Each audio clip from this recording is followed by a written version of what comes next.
त्यासोबत त्यांनी आटपाडीमध्ये एक विधान केले की आम्हाला ज्यांनी मदत केल्या त्यांना आम्ही पाठीशी घालू, त्यांना मदत करू.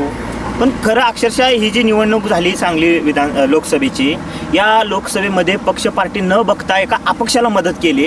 आणखी विशाल पाटलाच्या तोंडून विधान आलं की आम्ही सुहास बाबरांच्या पाठीमागे ठामपणे उभं राहू. याबद्दल काय सांगाल?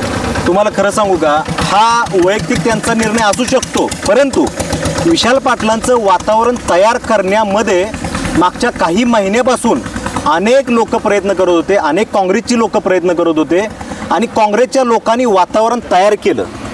अनेक त्यांच्या चुका होत्या, मान्य होत्या, अनेक लोकांनी त्यांचं वातावरण तयार केलं आणि परत काही लोक हळूहळू त्यांना जोडली गेली आणि त्यानंतर परत त्यांचं वातावरण तयार झालं. आणि त्यामध्ये तुम्हाला खरं सांगू का, ते अपक्ष असल्यामुळं अगदी तळागाळातल्या व्यक्तींपासून, छोट्या मोठ्या व्यक्तींपासून, शेतकऱ्यांपासून, कामगारांपासून अगदी सर्व पक्षातल्या लोकांनी त्यांना मदत केली. आणि त्यांनी असं डायरेक्ट विधान करणं तसं चुकीचंच आहे.